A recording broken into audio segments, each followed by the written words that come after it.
Praise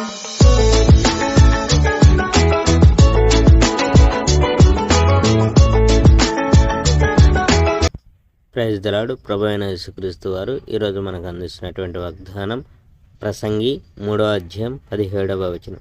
ప్రతి ప్రయత్నమునకును ప్రతి క్రియకును తగిన సమయం ఉన్నదనియు. దేవుడు తన జగత్తు అదుపు చేశాడు. మనిషి చేసే కష్టభూయిష్టమైన పనికి గాను అతడు నిజంగా ఏమైనా లభిస్తుందా? ఉండదు. చేసేందుకు దేవుడు మనకిచ్చే కష్టభూయిష్టమైన పనులన్నీ ఏమిటో నేను గుర్తించాను. తన జగత్తును గురించి ఆలోచించే సామర్థ్యాన్ని దేవుడు మనకు ఇచ్చాడు. అయితే దేవుడు చేసే వాటన్నిటిని మనం ఎన్నడూ పూర్తిగా తెలుసుకోలేము. అయితేనేమి, దేవుడు అన్ని పనుల్ని సరిగ్గా సరైన సమయంలోనే చేస్తాడు. తాము బతికినంత కాలం సంతోషంగా ఉండడం, తనవి తీరా సుఖాలు అనుభవించడం, ఇవి మనుషులు చేయవలసిన అత్యుత్తమైన పని అన్న విషయం నేను గ్రహించాను. ప్రతి మనిషి తినాలి, తాగాలి, తాను చేసే పని ఆహ్లాదంగా చేయాలి. ఇది దేవుడు కోరుకునేది. ఇవి దేవుడిచ్చిన వరాలు. దేవుడు చేసేది ప్రతిదీ శాశ్వతంగా కొనసాగుతుందని నేను తెలుసుకున్నాను. దేవుడు చేసిన దానికి మనుషులు దేన్ని ఎంత మాత్రము జోడించలేరు, మరియు దేవుడు చేసే ప్రతి పని నుండి దేన్ని తీసుకొనలేరు. మనుషులు తనని గౌరవించేందుకు దేవుడు ఇదంతా చేశాడు. గతంలో జరిగినవేవో జరిగిపోయాయి, మరి మనం వాటిని మార్చలేము. భవిష్యత్తులో జరగబోయేవేవో జరుగుతాయి, మనం వాటిని మార్చలేము. అయితే ఎవరైతే చెడుగా చూడబడ్డారో వారికి దేవుడు మంచి చేయాలని కోరుకుంటాడు. ఈ ప్రపంచంలో ఈ విషయాలన్నీ నేను చూశాను.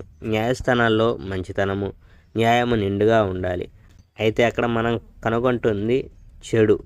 అందుకని నాలో నేను ఇలా అనుకున్నాను, దేవుడు ప్రతి పనిని ఒక కాలాన్ని ఎంచుకున్నాడు. అంతేకాదు, మనుషులు చేసే పనులన్నింటినీ విచారించేందుకు దేవుడు ఒక ప్రత్యేక కాలాన్ని ఎంచుకున్నాడు. దేవుడు మంచి వాళ్ళను విచారిస్తాడు, చెడ్డ వాళ్ళని విచారిస్తాడు. మనుషులు ఒకరి పట్ల మరొకరు వ్యవహరించే తీరును గమనించి నాలో నేను ఇలా అనుకున్నాను, తాము జంతువుల మాదిరిగా ఉన్నామన్న విషయాన్ని మనుషులు గమనించాలని దేవుడు కోరుకున్నాడు.